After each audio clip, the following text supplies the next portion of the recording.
नमस्कार, सर्वांचं स्वागत आहे आपल्या वर्ल्ड ऑफ सायन्स म्हणजे सायन्स बाय अशोक पवार या ऑनलाईन प्लॅटफॉर्मवरती. विद्यार्थी मित्रांनो, बघा, आरोग्य विभाग असेल किंवा एमपीसी असेल, कंबाईन असेल, या परीक्षेमध्ये विज्ञानला आपण सोपं तर केलेलं आहे. परंतु आज मी खास विद्यार्थ्यांच्या मागणीनुसार घेऊन आलेलो आहे जी महा टीईटी होणार आहे 2026 ची, ज्याच्यामध्ये जे काही पेपर 1 आणि पेपर 2 मध्ये विज्ञानचे प्रश्न विचारले जातात 10 आणि नंतर 30 असे 40 प्रश्न. आणि या 40 प्रश्नांची तयारी तुम्ही करत असाल, परंतु सायन्स सब्जेक्ट हा समजायला थोडं अवघड जातं, कठीण जातं, म्हणून पाहिजे तेवढं आउटपुट येत नाही.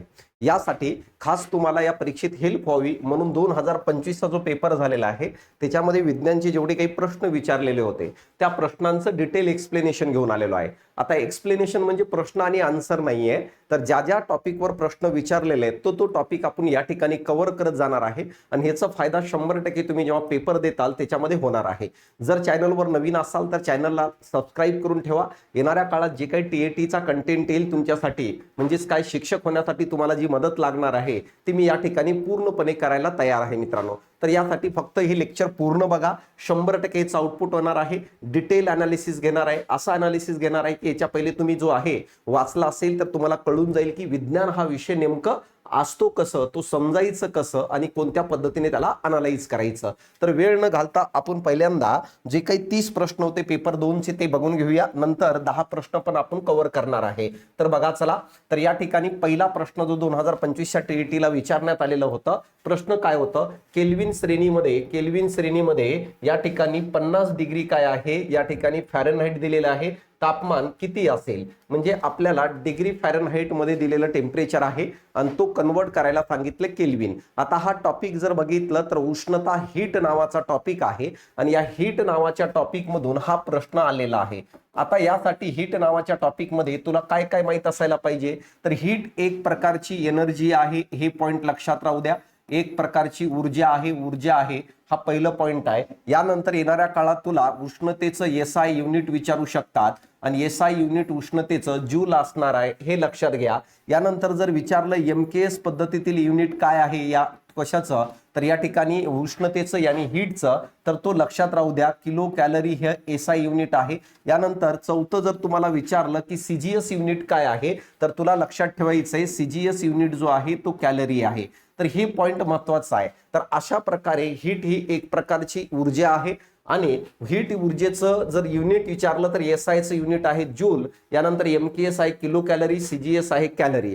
आता बघा, पण उष्णता ऊर्जेला मोजण्यासाठी, उष्णता ऊर्जेची पातळी दाखवण्यासाठी एका क्वांटिटीचा वापर करत असतो आपण, लक्षात घ्या. आणि उष्णता ऊर्जेची पातळी दाखवण्यासाठी एका क्वांटिटीचा वापर करत असतो आणि त्या राशीला आपण टेम्परेचर म्हणत असतो. तर टेम्परेचर जी आहे मित्रांनो, माहित आहे का, ते कोणतीही एनर्जी नाहीये, तर टेम्परेचर ती राशी आहे जी एखाद्या पदार्थातील उष्णतेची पातळी सांगण्यासाठी आपण वापरत असतो. समजलं, म्हणजे याचा अर्थ पदार्थामध्ये उष्णता मोजायची असेल की उष्णतेचं प्रमाण किती आहे मोजायचं असेल तर आपण टेम्परेचर मध्ये मोजत असतो आणि टेम्परेचर वरून हे कळत असतं की उष्णतेचं वहन कसं होत आहे, जास्त पातळीकडून कमी पातळीकडे. ज्या पदार्थामध्ये उष्णतेचं प्रमाण जास्त आहे तर त्याचं टेम्परेचर जास्त आहे समजायचं. ज्या पदार्थाचं जर बघितलं तर उष्णतेचं प्रमाण ज्या पदार्थात कमी आहे त्या ठिकाणी टेम्परेचर कमी असणार आहे. तर टेम्परेचर कोणती एनर्जी नसून हीट नावाची, उष्णता नावाच्या एनर्जीची पातळी दाखवण्यासाठी जी राशी वापरली जाते ती टेम्परेचर आहे. म्हणजे याचा अर्थ पदार्थामध्ये असणारी उष्णतेची पातळी यालाच आपण टेम्परेचर म्हणतो. आणि टेम्परेचर मोजण्याच्या एकूण 3 पद्धती आहेत, लक्षात घ्या. कोणकोणत्या पद्धती आहेत? 3. एक आहे सेल्सिअस पद्धत, दुसरी जर बघितलं फॅरेनहाइट पद्धत आणि तिसरी आहे केल्विन पद्धत. टॉपिकच क्लिअर करून घ्या, म्हणजे याचा अर्थ जर 2026 ला या टॉपिकवर पुन्हा क्वेश्चन्स रिफ्लेक्ट झाला तर तुमचं चुकता कामा नाही. पहिलं जर बघितलं या ठिकाणी काय लक्षात ठेवायचं आहे, तर 3 पद्धतीमध्ये आपण टेम्परेचर यानी उष्णतेची पातळी मोजत असतो. पहिला आहे सेल्सिअस. सेल्सिअस काचेची नळी म्हणून तापमापी वापरली जाते. या ठिकाणी सेल्सिअस मध्ये 0 डिग्री सेल्सिअस ते 100 डिग्री सेल्सिअस पर्यंत आपण भाग करून मोजत असतो आणि मापन जर बघितलं तर डिग्री सेल्सिअस मध्ये मोजत असतो. या ठिकाणी आता बघा, किमान तापमान जर आपण 0 डिग्री सेल्सिअस बघितलं तर यालाच आपण किमान तापमान म्हणतो. आणि 0 डिग्री सेल्सिअस काय माहित आहे का, पाण्याचा गोठण बिंदू आहे. म्हणजे याचा अर्थ 0 डिग्री सेल्सिअसला पाणी जो आहे बर्फात रूपांतर होऊन जातो रे. तर 0 डिग्री सेल्सिअसला वॉटर बर्फात रूपांतर होऊन जातं, म्हणून त्याला किमान तापमान म्हणत असतो आपण सेल्सिअस मध्ये. आता कमाल किती आहे? 100 डिग्री सेल्सिअस. आणि 100 डिग्री सेल्सिअस हा पाण्याचा उत्कलन बिंदू आहे. उत्कलन बिंदूचा अर्थ असा आहे की 100 डिग्री सेल्सिअसला पाणी वाफेत रूपांतर व्हायला सुरुवात होतो. जर एक मोकळं पातेलं घेतलं मी, त्या पातेल्यात पाणी टाकलं आणि पातेल्याला गरम करायला सुरुवात केलं तर हळूहळू पाण्याचं तापमान वाढत जातं. 100 डिग्री सेल्सिअस पर्यंत वाढलं की ते पाणी उकळायला सुरुवात होतो आणि नंतर त्या पाण्याचं रूपांतर वाफेत होतं. यालाच आपण त्याला उत्कलन बिंदू म्हणत असतो. आता बघा आणखी एक आहे शेवटचं, निरपेक्ष शून्य तापमान, त्याला ऍब्सोल्यूट झिरो टेम्परेचर म्हणतो. निरपेक्ष शून्य तापमान -273 डिग्री सेल्सिअस आहे. आता सर हे -273 डिग्री सेल्सिअस तर कळालं संख्या आहे, परंतु निरपेक्ष शून्य तापमान काय असतं? तर एक गोष्ट लक्षात घ्या, कोणत्याही पदार्थाचं तापमान जर आपण वाढवत गेलो, बघा कोणताही पदार्थ आहे, या ठिकाणी जर बघितलं तर अशा प्रकारचा हा एक पदार्थ आहे आणि या पदार्थाचं तापमान याने टेम्परेचर उष्णता आपण वाढवत गेलो तर कुठपर्यंत वाढवतो? तर त्याला लिमिट नाही, इन्फिनिटी पर्यंत वाढवता येतं. म्हणजे 1000, लाख, 1 कोटी, 2 कोटी, 10 कोटी डिग्री सेल्सिअस, म्हणजे किती वाढवता येतं.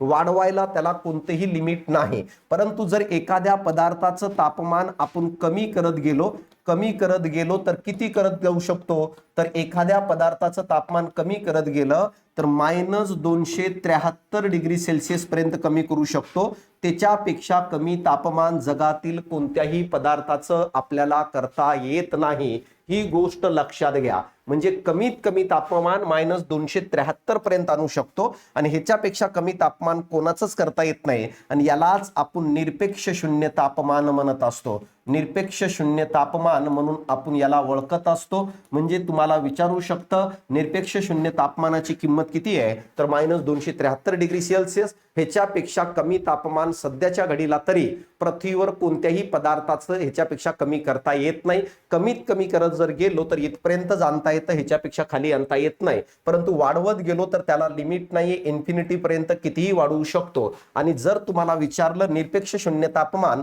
हे सेल्सिअस मध्ये किती आहे, तर -273 डिग्री सेल्सिअस आहे. हे तुम्हाला समजणं गरजेचं आहे. यानंतर दुसरी पद्धत आहे फॅरेनहाइट. फॅरेनहाइट ही पद्धत आपण कसं मोजत असतो? तर याला डिग्री फॅरेनहाइट असं म्हणत असतो. जसं आपण डिग्री सेल्सिअस मध्ये मोजतो, फॅरेनहाइट मध्ये मोजत असताना 32 डिग्री फॅरेनहाइट पासून सुरू करतो तर 212 डिग्री फॅरेनहाइट पर्यंत घेऊन जातो. तर बघा जसं इथं 0 पासून सुरू करून 100 पर्यंत आपण पार्ट तयार केलता. फॅरेनहाइट मध्ये 32 डिग्री फॅरेनहाइट पासून ते 212 डिग्री फॅरेनहाइट. किमान तापमान फॅरेनहाइट मध्ये कमीत कमी म्हटलं तर 32 डिग्री फॅरेनहाइट मोजत असतो. 32 डिग्री फॅरेनहाइट म्हणजे 0 डिग्री सेल्सिअस रे, लक्षात राहू दे. 32 डिग्री फॅरेनहाइट म्हणजे 0 डिग्री सेल्सिअस असणार आहे आणि हा पाण्याचा गोठण बिंदू आहे. मग तुला येणाऱ्या काळात विचारलं जाईल टीएटी मध्ये की बाबा पाण्याचा गोठण बिंदू हा फॅरेनहाइट मध्ये किती डिग्रीला असतो? तर 32 डिग्री फॅरेनहाइट म्हणजे पाण्याचा गोठण बिंदू. 32 डिग्री फॅरेनहाइट म्हणजे सेल्सिअस मध्ये 0 डिग्री सेल्सिअस.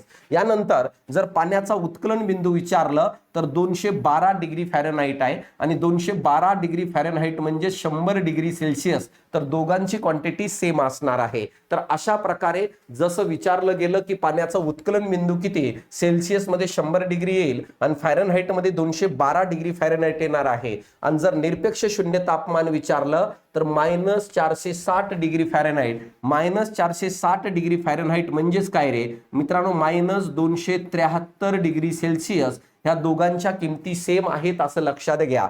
जर सेल्सिअस मध्ये विचारलं ऍब्सोल्यूट झिरो टेम्परेचर तर -273 आणि जर तुम्हाला फॅरेनहाइट मध्ये विचारलं तर -460 डिग्री फॅरेनहाइट. तर हे आहे टॉपिक कंप्लीट करायचं अशा पद्धतीने. यानंतर आता बघा तिसरी पद्धत आहे, त्याला आपण केल्विन पद्धत म्हणत असतो. केल्विन पद्धत कुठून कुठपर्यंत मोजतो? 273 केल्विन पासून ते 373 केल्विन पर्यंत आपण मोजत असतो. ही गोष्ट लक्षात घ्या.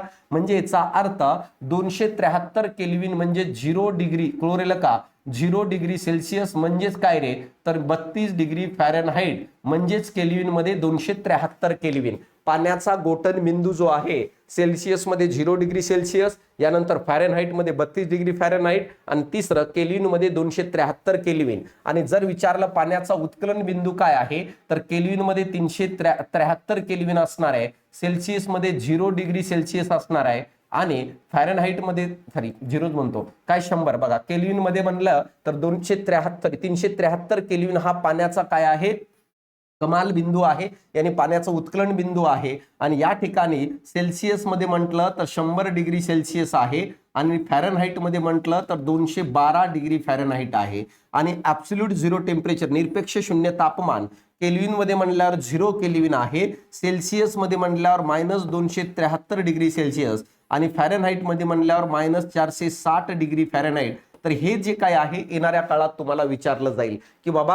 0 डिग्री सेल्सिअस म्हणजे 32 डिग्री फॅरेनहाइट, 32 डिग्री फॅरेनहाइट म्हणजे 273 केल्विन. यानंतर 100 डिग्री सेल्सिअस म्हणजे काय आहे या ठिकाणी 212 डिग्री फॅरेनहाइट म्हणजे 373 केल्विन. नंतर बघा निरपेक्ष शून्य तापमान -273 डिग्री बरोबर काय असणार आहे -460 डिग्री फॅरेनहाइट बरोबर काय असणार आहे तर 0 केल्विन. तर हे जो डेटाबेस आहे विचारलं जातं, परंतु तुम्हाला जो हा प्रश्न विचारला तो कन्व्हर्जन विचारलेला आहे. आता कन्व्हर्जन साठी या ठिकाणी काही फॉर्म्युलेज दिलेत ते लक्षात घ्या. सेल्सिअस ते फॅरेनहाइट मध्ये कन्वर्ट करण्यासाठी तर डिग्री फॅरेनहाइट बरोबर 9/5 इंटू डिग्री सेल्सिअस प्लस 32 करायचं आहे.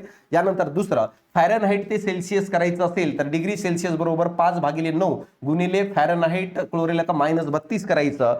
सेल्सिअस तर केल्विन मध्ये सांगितले, केल्विन टू सेल्सिअस मध्ये सांगितलंय.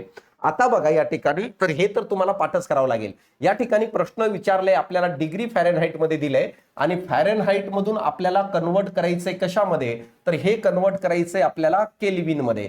परंतु तुला माहित आहे का राजा फॅरेनहाइटचं केल्विन मध्ये कन्वर्ट करण्यासाठी सुरुवातीला आपल्याला या फॅरेनहाइटचं रूपांतर सेल्सिअस मध्ये करावं लागेल. तर सगळ्यात पहिलं आपल्याला काय करायचंय तर आपल्याला करायचंय जो डिग्री फॅरेनहाइट दिलंय ह्याचं रूपांतर आपल्याला डिग्री सेल्सिअस मध्ये करायचंय आणि नंतर सेल्सिअसचं रूपांतर केल्विन मध्ये करता येतं. डायरेक्ट असं नाही करता येत म्हणून आपण पहिल्यांदा ह्याचं करणार आहे. आता बघा कसं करणार तर बघा फॉर्म्युला आहे डिग्री सेल्सिअस बरोबर कोरेलेका डिग्री या ठिकाणी जर बघितलं डिग्री सेल्सिअस बरोबर काय असणार आहे 5/9 असेल. बघा सूत्र आहे 5/9 असणार आहे.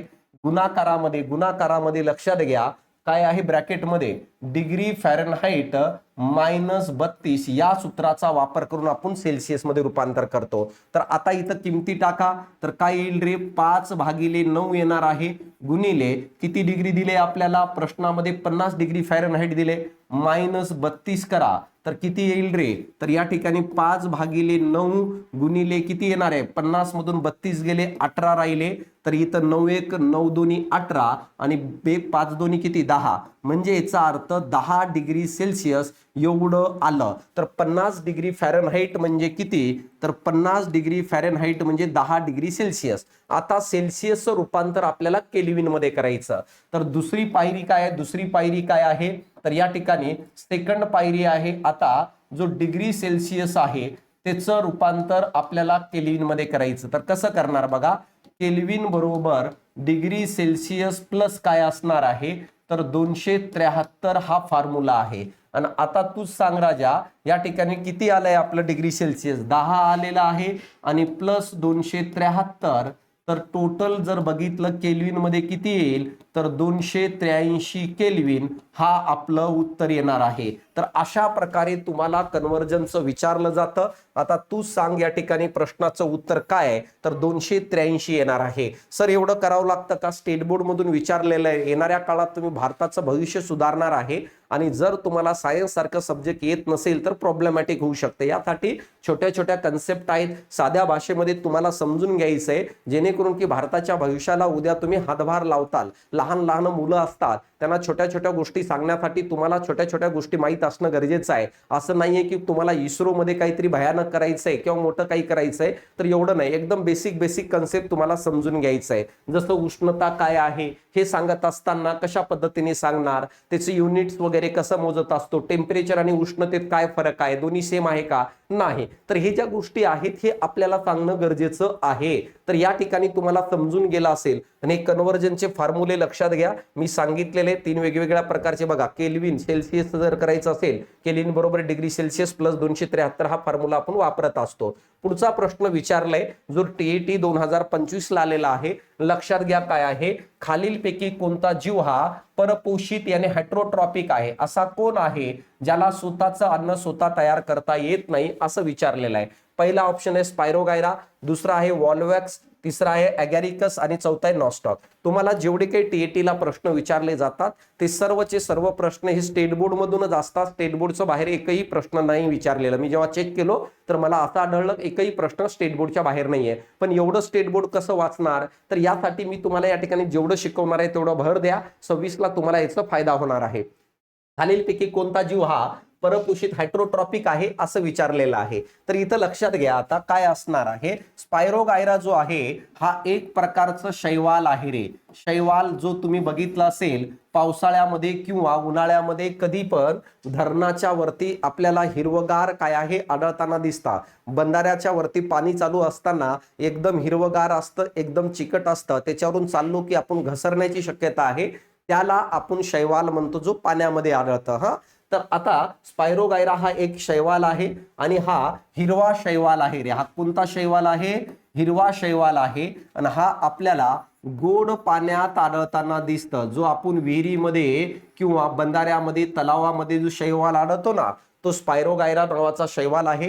हिरव्या रंगाचा असतो, गोड पाण्यात आपल्याला मुख्यतः आढळताना दिसतं आणि हा बहुपेशीय असतं. ह्याच्यामध्ये एक पेक्षाही जास्त पेशी आपल्याला आढळताना दिसतं, ज्याला आपण मल्टी सेल्युलार म्हणून ओळखत असतो. तर या ठिकाणी आता बघा जेवढे काही शैवाल आहेत हे सगळेचे सगळे स्वयंपोषी आहेत, स्वतःचं अन्न स्वतः तयार करणारे असतात. मग तो कोणत्याही प्रकारचा शैवाल का असणार? का? कारण शैवाल हा वनस्पती वर्गीकरणाचा भाग आहे आणि वनस्पती वर्गीकरणामध्ये शैवालला कोणत्या गटात ठेवण्यात आलेला असेल तर थॅलोफायटा नावाचा एक गट आहे वनस्पतीचं आणि या थॅलोफायटामध्ये शैवालला जागा देण्यात आलेली आहे. आता बघा वॉल्वॅक्स नावाचा जो अल्गी आहे हा पण कोणतं शैवाल असेल तर हा पण हिरवा शैवाल आहे. हिरवा शैवाल आहे लक्षात राहू द्या. परंतु तुम्हाला सांगू का हा गट करून राहतो रे. गट करून राहण्याचं काम करत असतो, ज्याला आपण कॉलोनियल ऑल्गी म्हणून ओळखत असतो. कॉलोनियल ऑल्गी म्हणतो, गट करून राहणारा हा शैवाल आहे. यानंतर नॉस्टॉक काय आहे? नॉस्टॉक हा एक प्रकारचं बॅक्टेरिया आहे. आणि कोणत्या बॅक्टेरियाचं उदाहरण आहे हा? तर हा एक बॅक्टेरिया आहे, त्याला आपण सायनोबॅक्टेरिया म्हणत असतो. सायनोबॅक्टेरिया, सायनोबॅक्टेरिया, सायनोबॅक्टेरिया, ज्याचं दुसरं नाव आहे blue green algae. Blue green algae, green algae या नावाने आपण ओळखत असतो. यालाच आपण काय आहे निळे हिरवे शैवाल म्हणतो. स्टेट बोर्ड मध्ये खूप ठिकाणी उल्लेख आहे. येणाऱ्या काळात तुम्हाला टीईटीच्या पेपरला या नॉस्टॉक वर बद्दल विचारू शकतात, सायनोबॅक्टेरिया बद्दल विचारू शकतात. सायनोबॅक्टेरिया हा एक प्रकारचा बॅक्टेरियाचा गट आहे, त्याला ब्ल्यू ग्रीन अल्गी यानी काय आहे निळे हिरवे शैवाल म्हणतो. आणि या सायनोबॅक्टेरियाचा उदाहरण आहे नॉस्टॉक. तुम्हाला माहित आहे का हे जे सायनोबॅक्टेरिया आहे हे स्वयंपोषी असतात, स्वतःचं अन्न स्वतः तयार करतात. ऑटोट्रॉप्स असतात, हे प्रकाश संश्लेषण करतात. प्रकाश संश्लेषण तुमच्या माहितीसाठी सांगतो, जेव्हा पृथ्वीची निर्मिती झाली ना तर सुरुवातीला तर पृथ्वी हा एक प्रकारचा आगीचा गोळा होता. जेव्हा पृथ्वी हळूहळू थंड झाली आणि पृथ्वीवर जीवनाला सुरुवात झाली तर पृथ्वीवर सगळ्यात पहिल्यांदा जर कुणी स्वतःचं अन्न स्वतः तयार केला असेल तर तो असणार आहे सायनोबॅक्टेरिया. पृथ्वी तलावरील सर्वात पहिल्या प्रकाश संश्लेषी असणारे सजीव कोण तर ते असणारे सायनोबॅक्टेरिया, जे सगळ्यात पहिल्यांदा त्यांनी स्वतःचं अन्न स्वतः तयार केलं आणि नंतरच वनस्पती सृष्टीला सुरुवात झाली. तर हे पहिले सजीव आहे ज्यांनी स्वतःचं अन्न स्वतः तयार केले आणि प्रकाश संश्लेषण केलं. आणखी एक ह्याचं उदाहरण आहे नॉस्टॉकच्या व्यतिरिक्त आणखी एक उदाहरण आहे, त्याला आपण अॅनाबिना म्हणून ओळखत असतो. आणि हे सायनोबॅक्टेरिया यांनी नॉस्टॉक यांनी अॅनाबिना हे दोन उदाहरण आहेत सायनोबॅक्टेरियाचे. आणि हे काय काम करतात माहित आहे का? तर हे काम काय करत असतात, नायट्रोजनचं स्थिरीकरण करून देण्याचं काम करतात. नायट्रोजन जो आहे या नायट्रोजनचं स्थिरीकरण करणे याला नायट्रोजन फिक्सेशन म्हणतो. नायट्रोजन स्थिरीकरण करणे म्हणजे काय करणे माहित आहे का?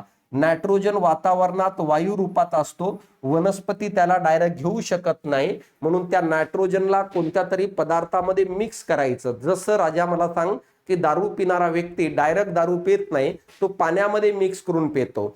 त्याच पद्धतीने वनस्पती नायट्रोजन डायरेक्ट घेत नाही, ते कशात तरी त्याला मिक्स करून द्यावं लागतं. मग जसं हॉटेलमध्ये वेटर दारू आणि पाणी मिक्स करून देतो एखाद्याला, त्याच पद्धतीने हे सायनोबॅक्टेरिया वनस्पतीला नायट्रोजन आणि अन्य घटक एकत्र मिक्स करून देण्याचं काम करतात. यालाच आपण नायट्रोजनचं स्थिरीकरण करणे म्हणत असतो. तर अशा प्रकारे नायट्रोजनचं स्थिरीकरण करतं. तर आणखी एक सांगतो बघा, हे नायट्रोजनचं स्थिरीकरण करणारे बॅक्टेरिया आहेत. कोण? सायनोबॅक्टेरिया. हे लक्षात घ्या. आणि हे स्वयंपोषी असतात. याच कारणामुळं या नॉस्टॉक आणि ॲनाबिनाचा वापर शेतीमध्ये खत म्हणून करत असतात. तर विचारलं जाईल शेतीमध्ये खत म्हणून, भात शेतीमध्ये खत म्हणून कोणाचा वापर करतात?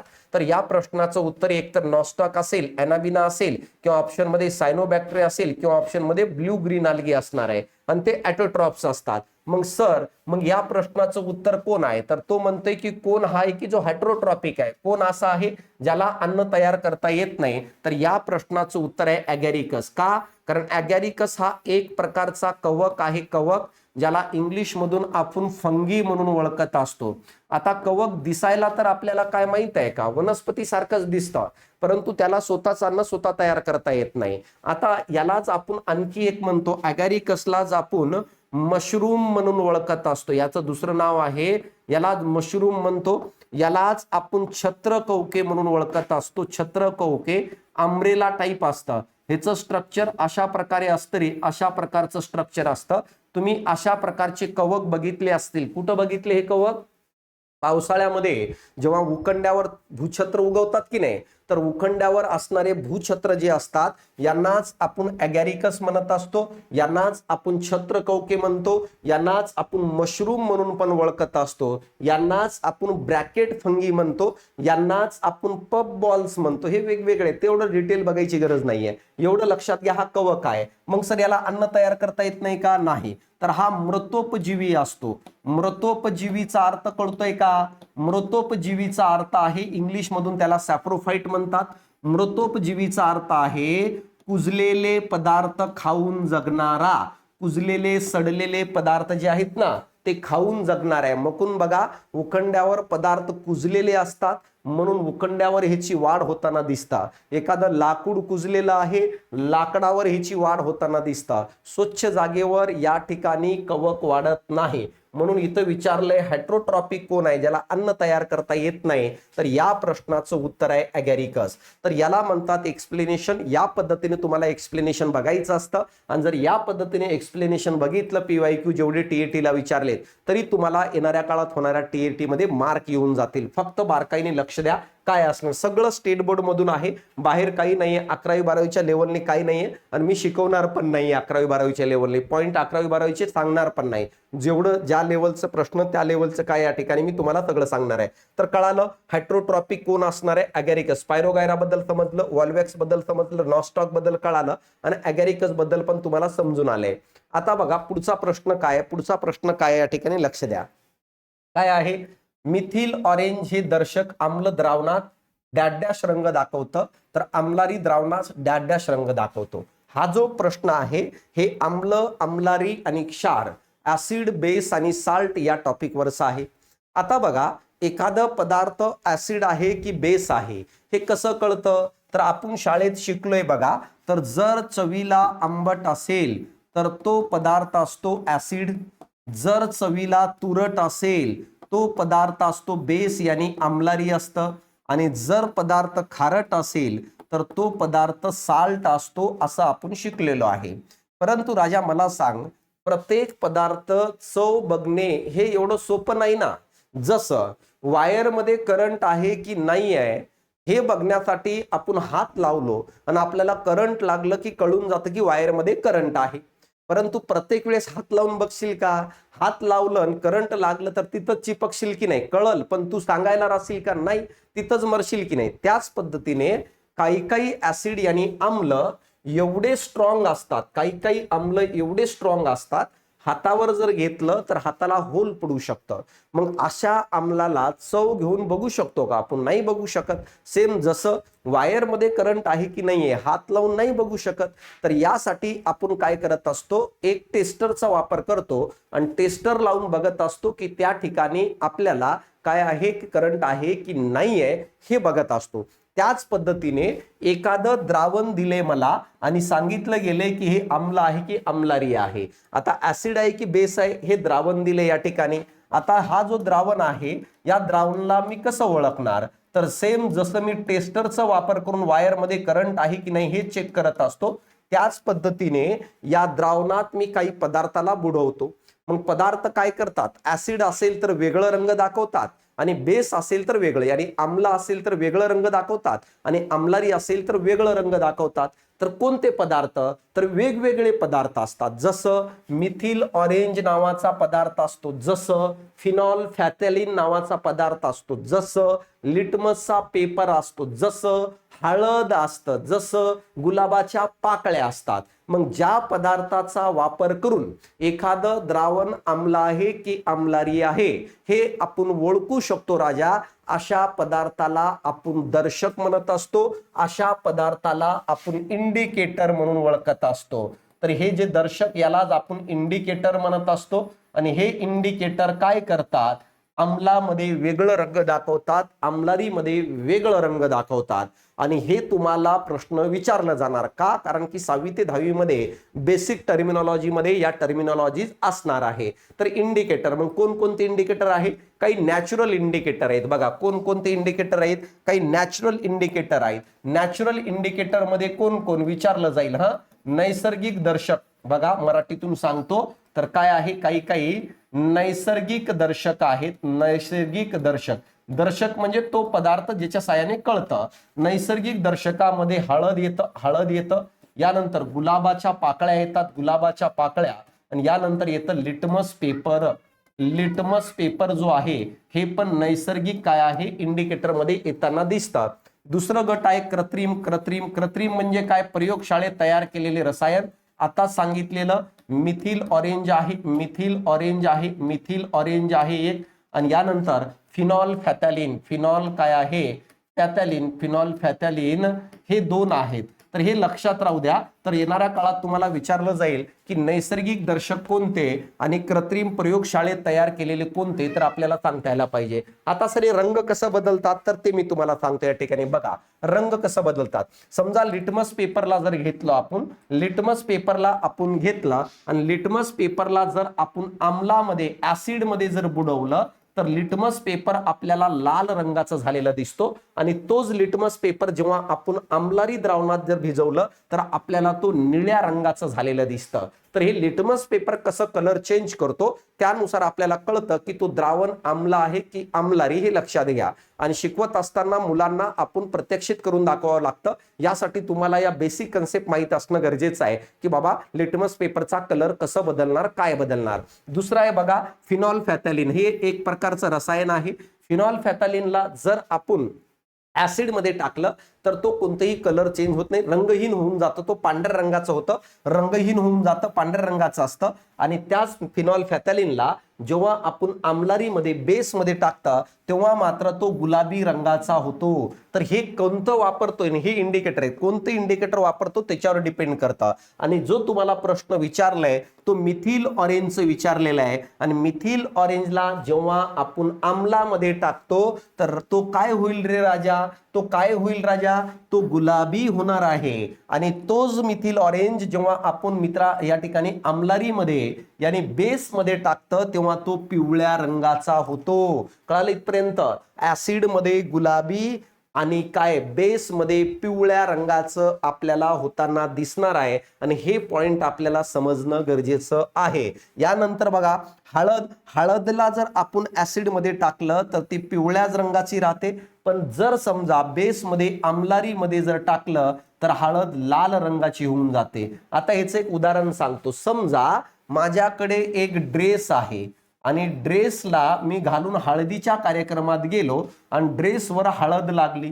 आता हळद लागल्यामुळं घरी घेऊन आलो. आईने काय केलं, त्या ड्रेसला साबणाने धुतलं, साबणाने, आणि जसं आईनं त्या ड्रेसला साबणाने धुतलं त्या ड्रेसवर मला लाल डाग तयार झालेले दिसतात. का? कारण की ड्रेसवर लागली होती हळद, आणि साबण काय आहे तर आमलारी आहे. आणि जेव्हा साबण हा आमलारी आहे आणि साबण आणि हळद सोबत आले, तर साबण आणि हळद सोबत आले तर कोणतं रंग? लाल रंगाची होऊन जातं मित्रा हळद. हे आपल्याला कळणं गरजेचं आहे, हे आपल्याला समजणं गरजेचं आहे. तर तुम्हाला कळालं की कसं ओळखायचं, काय ओळखायचं.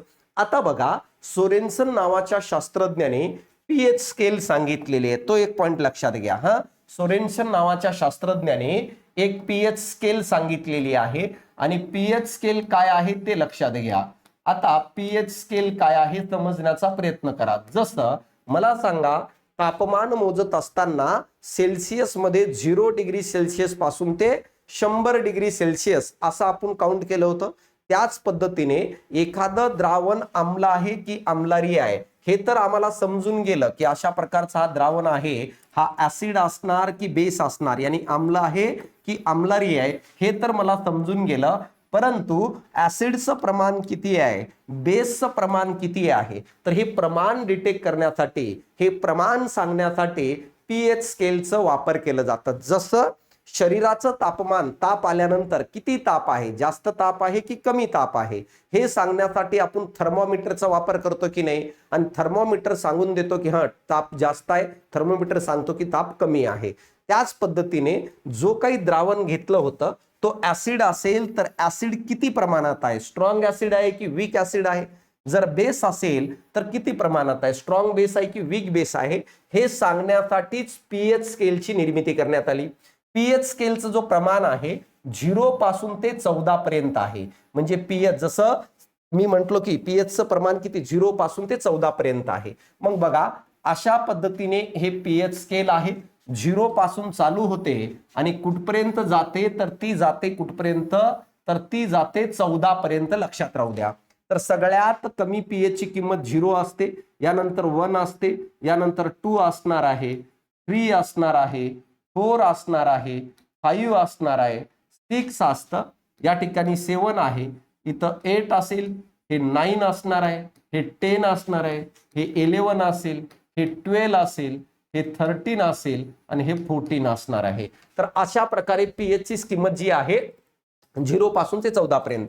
तर यामध्ये लक्षात घ्या, जर पीएच ची किंमत ही 0 पासून ते 7 च्या मध्ये असेल तर हे सगळे काय असतात, तर हे आम्ल गुणधर्म दाखवतात. एखाद्या पदार्थाची पीएच जर 0 ते 7 च्या मध्यंतरी असेल ते सर्व पदार्थ हे आम्ल गुणधर्म दाखवतात. समजा एखादा पदार्थ आहे त्याची पीएच ची किंमत 3 आली तर तो ऍसिड आहे. 7 च्या आतमध्ये 0 च्या मध्यंतरी कुठे जरी पीएच ची किंमत आली कोणाची तर तो ऍसिड असतो, हे लक्षात घ्या. आता बघा, पीएच ची किंमत जेवढी कमी असेल तेवढं तो स्ट्रॉंग ऍसिड असतो. मग या ठिकाणी मी सांगेल बघा, पीएच ची किंमत जेवढी कमी असेल तेवढं तो स्ट्रॉंग आम्ल आणि स्ट्रॉंग ऍसिड असतो, स्ट्रॉंग ऍसिड असतो, हे लक्षात घ्या.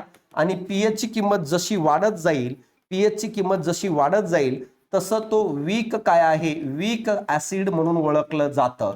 म्हणजे याचा अर्थ, जर ए नावाच्या पदार्थाचं पीएच 0 आहे म्हणजे तो सगळ्यात स्ट्रॉंग आहे, आणि समजा बी नावाच्या पदार्थाचा पीएच 6 आहे म्हणजे तो वीक आहे, हे लक्षात घ्या.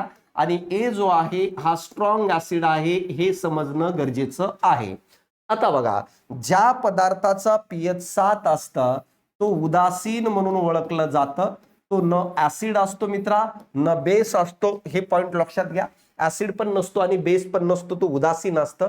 आणि जर समजा पीएच ची किंमत जर समजा पीएच ची किंमत 7 च्या पुढं आणि 14 च्या मध्ये जर असेल, 14 पर्यंत, तर हे सगळेचे सगळे काय असतात, तर हे आम्लारी असतात. आम्लारी ज्याला आपण बेस म्हणून ओळखत असतो. इथं पण उलट आहे बघा, जशी जशी पीएच 7 च्या पुढे वाढत जाईल तसं तसं आम्लारी गुणधर्म पण वाढत जातो, तो स्ट्रॉंग आम्लारी असतो, हे लक्षात घ्या.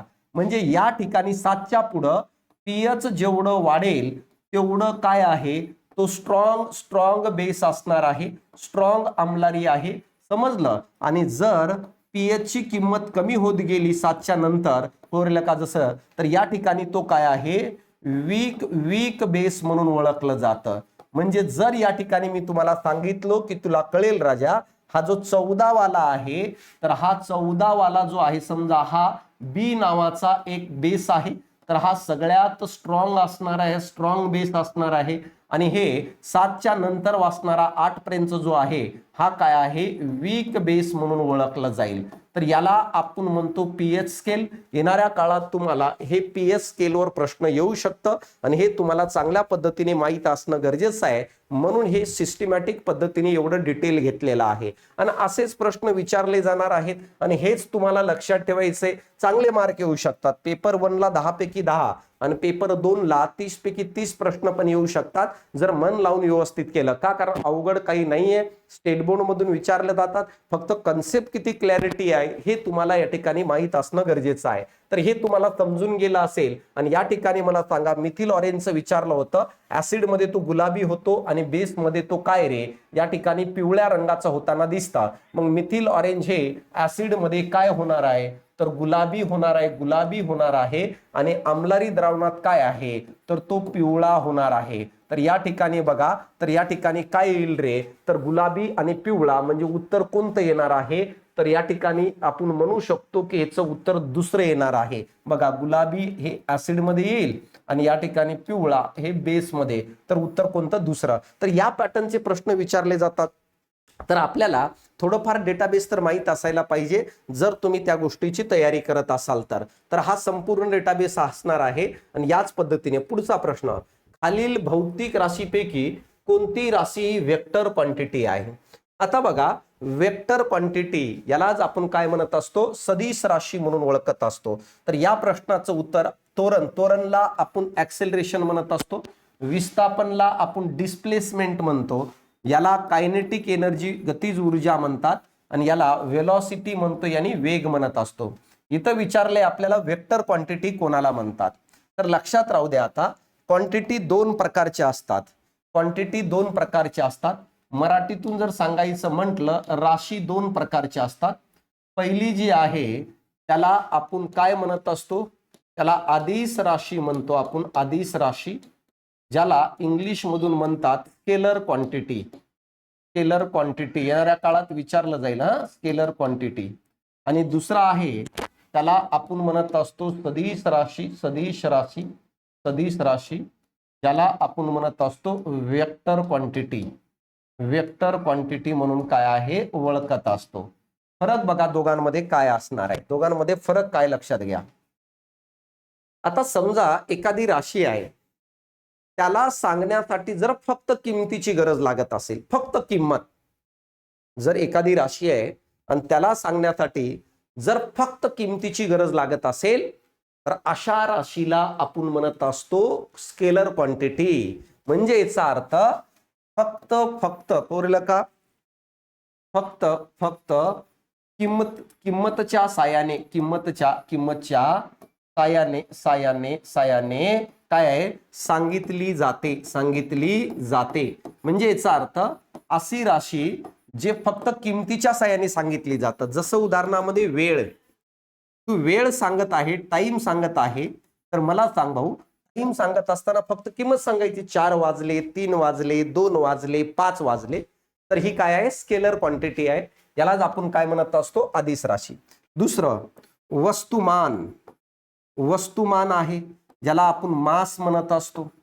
तर ज्याला केजी हा त्याचं काय आहे, असणार आहे, युनिट वगैरे असणार आहे. तर आता बघा, वस्तुमान हे पण एक प्रकारची स्केलर क्वांटिटी आहे. यालाही सांगत असताना आपण काय आहे हे दाखवत नाही. तिसरं अंतर हे पण स्केलर क्वांटिटी. चौथं ऊर्जा, कोणती एनर्जी जी आहे ही कोणत्या प्रकारची क्वांटिटी असेल, तर ती असणार आहे स्केलर क्वांटिटी. यांना सांगण्यासाठी किमतीची गरज लागते, दिशेची लागत नाही. फक्त किंमत सांगितली म्हणजे कंप्लीट होऊन जातात. दुसरी आहे बघा वेक्टर क्वांटिटी. वेक्टर क्वांटिटीला सांगण्यासाठी किंवा दाखवण्यासाठी, याला दाखवण्यासाठी, वेक्टर क्वांटिटीला दाखवण्यासाठी काय लागतं रे, दाखवण्यासाठी एक तर किंमत लागतेच राजा, किंमत तर लागतेच, यासोबतच दिशेची पण गरज लागते, डायरेक्शनची पण गरज लागते. जेव्हा एखादी राशी सांगण्यासाठी, दाखवण्यासाठी किमतीसोबत डायरेक्शन, दिशेची पण गरज लागते, तेव्हा त्याला आपण म्हणत असतो वेक्टर क्वांटिटी. बघा ह्याचं काय काय उदाहरण आहे, ह्याचं उदाहरण आहे बघा विस्थापन. ह्याचं पहिलं उदाहरण लक्षात घ्या, विस्थापन. विस्थापन यालाच आपण काय म्हणत असतो, डिस्प्लेसमेंट. आता विस्थापनचा अर्थ कळाला का? विस्थापन याने डिस्प्लेसमेंट म्हणजे एखादी वस्तू मूळ जागेपासून कुठं आहे तेव्हा सांगत असतो त्याला विस्थापन म्हणतो. जसं मी इथं थांबलेलो आहे, इथून इथपर्यंत गेलो तर माझं विस्थापन तिथून इथपर्यंत झालेलं आहे. जसं या ठिकाणी मी थांबलोय, पहिले या ठिकाणापासून हॉल रूमच्या त्या कोपऱ्यात गेलो आणि त्या कोपऱ्यापासून या कोपऱ्यात आलो. मग मी जर म्हटलो की माझं विस्थापन काय आहे, तर सुरुवातीचं बिंदू आणि अंतिम बिंदू यामधील सांगणारा जो डायरेक्शन आहे त्याला विस्थापन म्हणतो. कसं बघा, समजा आता या ठिकाणी मी तुम्हाला एक उदाहरण देऊन सांगतो म्हणजे कळेल. समजा आता या ए या ठिकाणापासून एक व्यक्ती निघाला एक्स नावाचा, बी या ठिकाणी गेला आणि बी या ठिकाणापासून तो आला सी या ठिकाणी एक्स नावाचा. आता बघा सुरुवात या ठिकाणापासून निघालतं, शेवटी इथं आलं. तर मी जर म्हटलो की व्यक्ती मूळ जागेपासून कुठं आहे, तुम्ही म्हणताल मूळ जागेपासून इथं आहे. तर आता जर मला या एक्स नावाच्या व्यक्तीला मूळ जागेपासून जर दाखवायचं असेल तर मला बोट करून दाखवावं लागेल की नाही. मी म्हणलो कुठं आहे, तर तू या सी पॉइंटकडे बोट करून दाखवशील की नाही, तिथं आहे. तर ह्याचा अर्थ मला सांगा डायरेक्शनची गरज आहे, डायरेक्शनची गरज आहे. ह्याचा अर्थ काय आहे, डायरेक्शनची गरज आहे. तर हे आपल्याला समजणं गरजेचं आहे.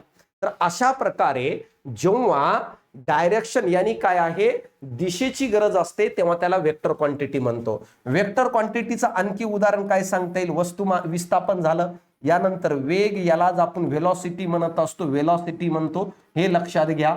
यानंतर तिसरं जर बघितलं त्वरण जो आहे, त्वरण यालाच आपण ऍक्सेलरेशन म्हणतो. तर हे असणार आहे चौथं.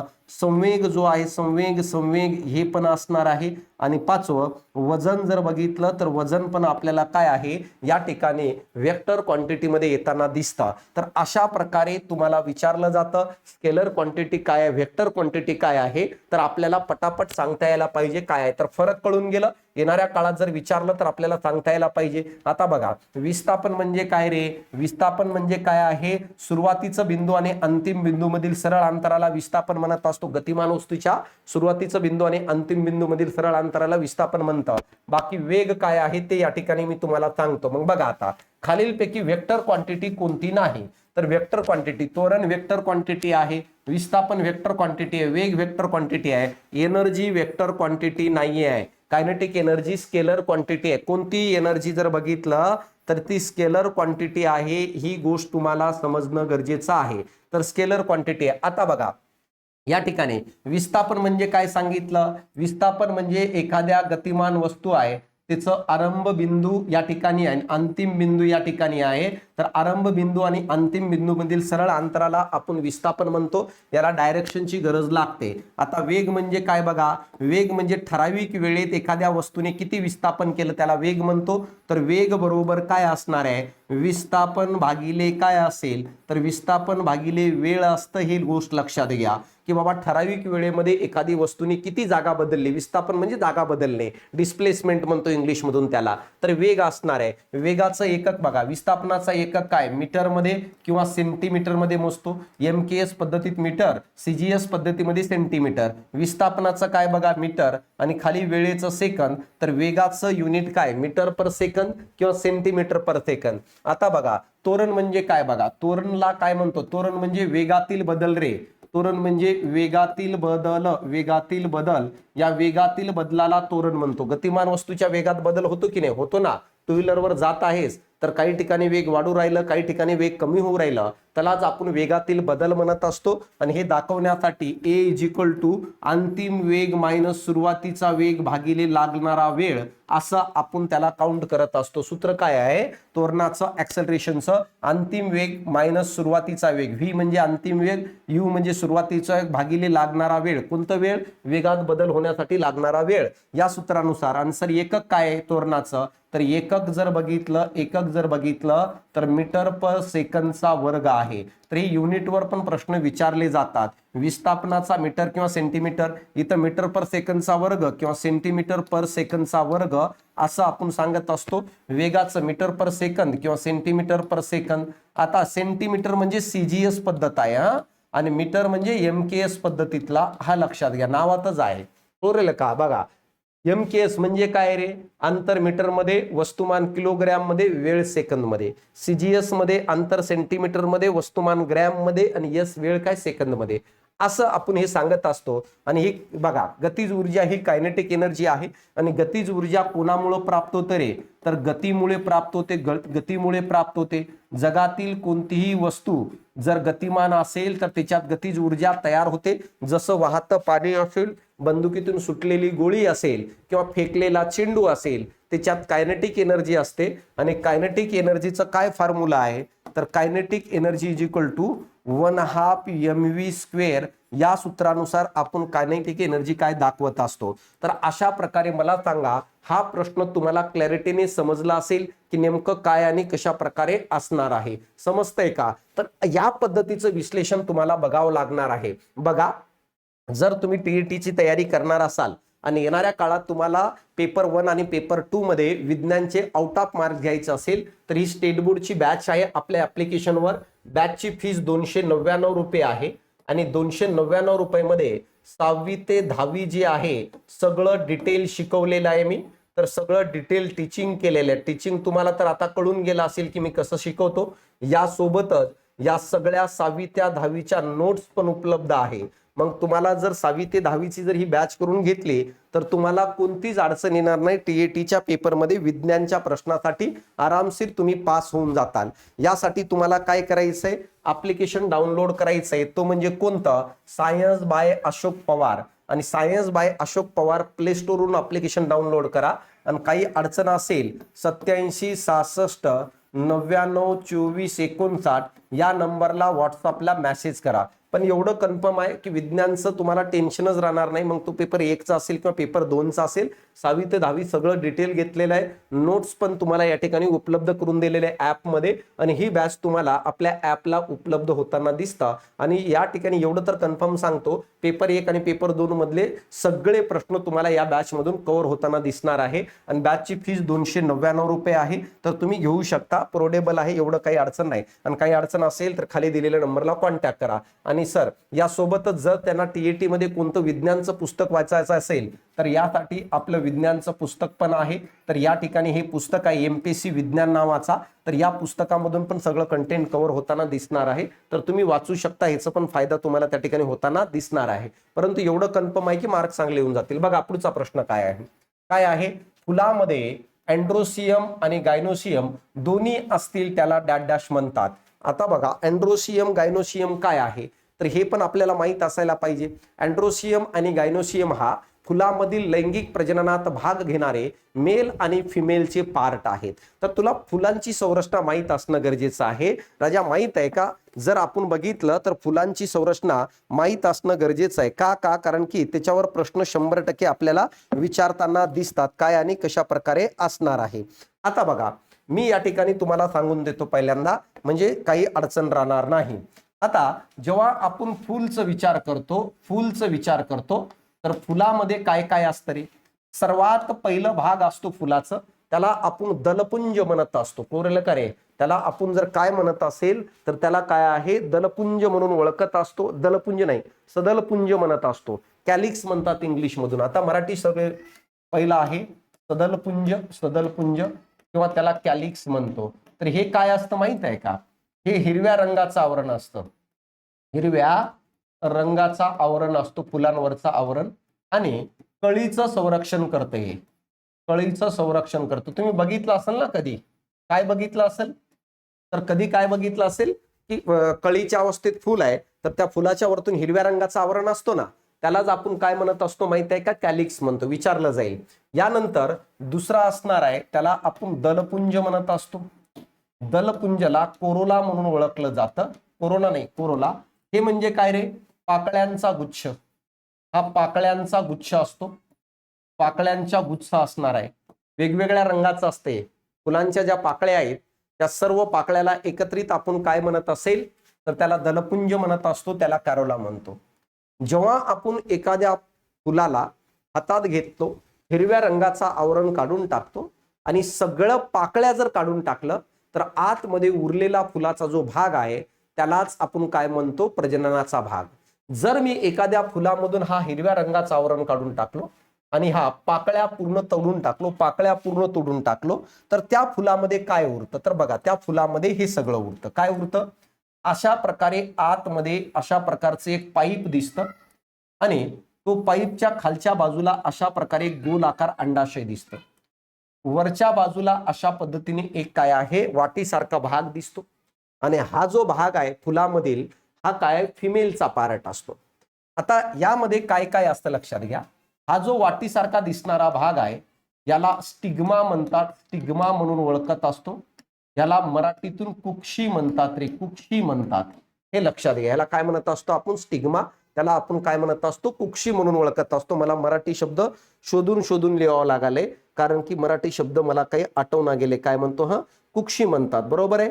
यानंतर हा एक पाईप असतं. या पाईपला म्हणतात स्टाईल. या पाईपला आपण म्हणत असतो स्टाईल.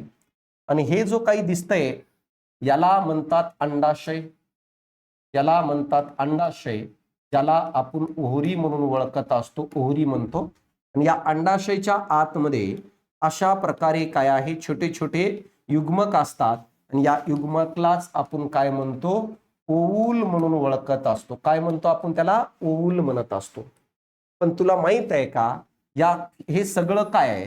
हा सगळं फिमेलचा पार्ट आहे फुलामधील, जो प्रजननात भाग घेणारा असतो.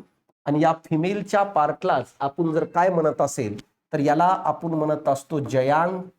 यालाच आपण काय म्हणतो? स्त्री केसर. बघा, याला काय म्हणतो आपण? स्त्री केसर म्हणून ओळखत असतो. याला स्त्री केसर म्हणतात. यालाच मराठीतून जयांग म्हणतात, इंग्लिश मधून गायनोसियम म्हणतो. तर कळालं?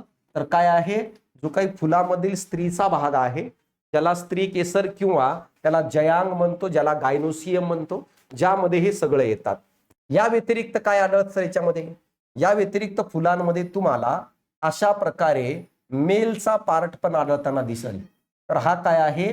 मेल पार्ट आहे. हा मेल पार्ट आहे. मेल पार्ट मध्ये हे जो दिसतोय तुला राजा, हे जो दिसतोय हा, या धाग्याला म्हणतात काय आहे? याला आपण फिलामेंट म्हणत असतो. याला आपण काय आहे, इंग्लिश मधून फिलामेंट म्हणतो. ही जी थैली दिसते याला म्हणतात अँथर, अँथर, अँथर.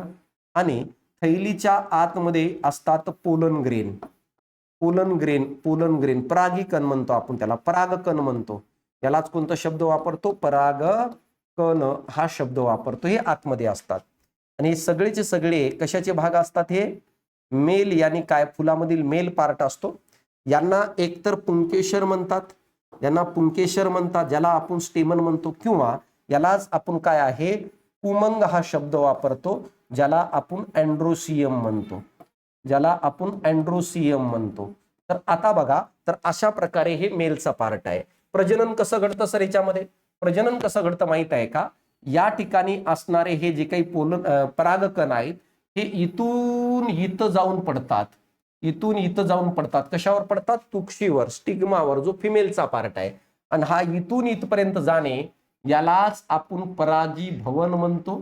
इंग्लिश मधून यालाच आपण पॉलिनेशन म्हणतो. कसं जातं? पाण्यामार्फत जाऊ शकतं, कीटकामार्फत जाऊ शकतं, पक्ष्यांच्या पायाला लागून जाऊ शकतं, वाऱ्यामार्फत जाऊ शकतं. याला परागीभवन म्हणतात. नंतर अशा पद्धतीने हे खाली येतं. खाली आल्यानंतर हे परागकण आणि हा ओवेल, ज्याला आपण काय म्हणतो? स्त्रीबीज. याला आपण काय म्हणतो? स्त्रीबीज म्हणतो. हा जो स्त्रीबीज आहे आणि हा परागकण आहे, या दोघांचं एकत्रीकरण होतं या ठिकाणी. बघा, तर ओव्हिल जो आहे, ओव्हुल आणि काय आहे, परागकण, परागकण, हे दोघं एकत्र येतात आणि या दोघांच्या एकत्रीकरणातून बीज तयार होतं. यालाच आपण सीड म्हणत असतो, सीड म्हणतो. आणि राहिलेला जो हा अंडाशय आहे, राहिलेला जो अंडाशय आहे, लक्षात घे, हा राहिलेला जो अंडाशय आहे, या अंडाशयापासून जो बाहेरचं, या अंडाशयापासून फळ तयार होताना दिसतो. जो फळ दिसतो ना वरचं आपल्याला एखादं, तर तो फळ तयार होताना आपल्याला त्या ठिकाणी आढळताना दिसतो. ही गोष्ट तुम्हाला समजणं गरजेचं आहे. तर अशा प्रकारे प्रजनन घडतं. आता बघा, काही फुलांमध्ये हा स्त्रीचा भाग पण असतो आणि काही फुलांमध्ये, एकाच फुलामध्ये पुरुषाचा भाग पण असतो. म्हणजे जेव्हा एकाच फुलांमध्ये मेल आणि फिमेल दोन्ही भाग प्रेझेंट असतात, बघा इथं तेच दिलेलं आहे, मेल आणि फिमेल दोन्ही भाग प्रेझेंट असतात, तेव्हा त्याला काय म्हणत असतो आपण माहित आहे का, द्विलिंगी पुष्प म्हणतो. बघा फुलामध्ये पुमंग यानी काय अँड्रोसियम पण प्रेझेंट आहे, जयांग यानी गायनोसियम पण प्रेझेंट असेल, दोन्ही प्रेझेंट असतील तर त्याला आपण द्विलिंगी फूल म्हणून ओळखत असतो. आता बघा जर फक्त आणि फक्त फिमेलचंच पार्ट असेल, फिमेलचंच पार्ट यानी काय रे, फक्त आणि फक्त जर जयांगच प्रेझेंट असेल तर त्याला स्त्री फूल म्हणतो आपण, त्याला स्त्री फूल म्हणून ओळखत असतो. आणि जर फक्त आणि फक्त एकलिंगी म्हणजे काय, एकतर मला सांगा मेलचा पार्ट असेल किंवा फिमेलचा पार्ट असेल तर त्याला एकलिंगी म्हणतो. एकलिंगीचे दोन प्रकार पडतात. एकलिंगी म्हणजे स्त्री पुष्प आणि दुसरं आहे पुष्प म्हणजे पुरुष पुष्प आणि स्त्री पुष्प, हे एकलिंगीचे प्रकार आहेत. स्त्री पुष्पामध्ये फक्त आणि फक्त जयांग आहे, यालाच आपण गायनोसियम म्हणतो. पुष्पामध्ये फक्त आणि फक्त पुमंग आहे, त्यालाच आपण काय आहे अँड्रोसियम म्हणतो. आणि या ठिकाणी बायसेक्शुअल द्विलिंगीमध्ये एकाच फुलामध्ये दोन्ही असतात, मेल आणि फिमेल, हे लक्षात घ्या. आणि अपूर्ण पुष्प म्हणजे त्याच्यामध्ये काय आहे हे सगळं आढळताना दिसत नाही. इथं दिले बघा, व्यवस्थित वर्गीकरण करून दिले, लक्ष द्या. द्विलिंगी फुल बायसेक्शुअल त्यालाच परफेक्ट फ्लॉवर म्हणतात रे. परिपूर्ण फुल कोण, असंही प्रश्न विचारला जाईल. परिपूर्ण फुल म्हणजे काय, तर ज्याच्यामध्ये दोन्ही आहेत, अँड्रोशियम पुमंगचा भाग पण आहे आणि गायनोशियम जयांगचा भाग पण आहे. जसं उदाहरण विचारलं तर जास्वंद हा परिपूर्ण फुल आहे किंवा द्विलिंगी फुल आहे, मोहरी हा परिपूर्ण फुल आहे किंवा द्विलिंगी फुल आहे. हे जे स्क्रीनशॉट आहे ना, हे स्क्रीनशॉट आपल्या पुस्तकातील आहेत, म्हणून म्हणलो की सगळं कव्हर होऊन जाईल त्याच्यातून. बघा एकलिंगी फुल युनिसेक्सुअल यालाच आपण इम्परफेक्ट यानी अपूर्ण म्हणत असतो. तर बघा हा जो या ठिकाणी तुला अपूर्ण पुष्प दिलंय, तर अपूर्ण पुष्प हा कशाचा भाग असेल, तर हे एकलिंगी फुलालाच आपण दुसरं नाव देतो अपूर्ण फुल, यालाच इम्परफेक्ट फ्लॉवर म्हणून ओळखत असतो. ज्या फुलात फक्त एकतर पुमंग असेल किंवा फक्त जयांग असेल तर त्याला आपण म्हणत असतो इम्परफेक्ट, त्याला आपण म्हणत असतो अपूर्ण, त्याला म्हणत असतो एकलिंगी. आता बघा नर फुल म्हणजे काय, त्यालाच मेल फ्लॉवर किंवा स्टॅमिनेट म्हणत असतो. नर फुल मध्ये ज्या असा फुल की ज्याच्यामध्ये फक्त पुंकेसर आहे किंवा ज्याच्यामध्ये फक्त आणि फक्त पुमंग आहे त्याला नर फुल म्हणतो, जसं मक्यामध्ये आढळतं आपल्याला. यानंतर मादी फुल म्हणजे काय, यालाच फिमेल फ्लॉवर म्हणत असतो, ज्याच्यामध्ये फक्त स्त्री केसर किंवा ज्याच्यामध्ये फक्त जयांग उपलब्ध आहे, यालाच आपण फक्त मादी फुल म्हणतो, ज्याचं उदाहरण काय आहे मका असणार आहे. तर बघा ह्याचे 2-3 भाग घेऊन येणार आहे, परंतु एवढं तर कन्फर्म सांगतो की तुमचं पूर्ण सिलेबस ह्याच्यातून बऱ्यापैकी कव्हर झालेलं दिसेल. जर PYQच्या ऑप्शन मधून किंवा त्याच्या सराउंडिंग मधून जर प्रश्न विचारला TATला तर 100% तुम्हाला ह्याच्यातून डिटेक्ट होताना दिसणार आहे. तर अपेक्षा करतो की तुम्हाला व्हिडिओ आवडला असेल, आणि व्हिडिओ जर आवडला असेल तर नक्की चॅनलला सबस्क्राईब करा. आणि जर स्टेट बोर्डची बॅच पाहिजे असेल 299 मध्ये तर सायन्स बाय अशोक पवार हे ऍप्लिकेशन डाउनलोड करा. परंतु येणाऱ्या काळात असेच मी अनेक व्हिडिओ तुमच्यासाठी घेऊन येणार आहे. परंतु TET मध्ये टार्गेट ठेवा की 40 पेपर 1 आणि पेपर 2 मिळून 40 पैकी 40 प्रश्न आपल्याला बरोबर घेऊन यायचं आहे. आणि ह्याचं माझं शिकवणीचा फायदा हे पण होणार आहे तुम्हाला, जेव्हा उद्या लहान मुलांना शिकवताना त्यावेळेस तुम्हाला खूप छोट्या छोट्या गोष्टींची काळजी घ्यावी लागणार आहे. आणि त्याच गोष्टी तुम्हाला या ठिकाणी माझ्याकडून शिकायला भेटणार आहे की एखाद्या पॉइंटला कसं प्रेझेंट करायचं, सायन्सच्या विज्ञानाच्या कसं त्याला समजेल. मी वेगवेगळ्या पद्धतीने सांगण्याचा प्रयत्न करत असतो आणि तोच बेनिफिट होणार आहे. तर चालतं या ठिकाणी थांबतो, भेटू आपण पुढच्या सेशनला याच डेडिकेशननी याच अप्रोचने. धन्यवाद.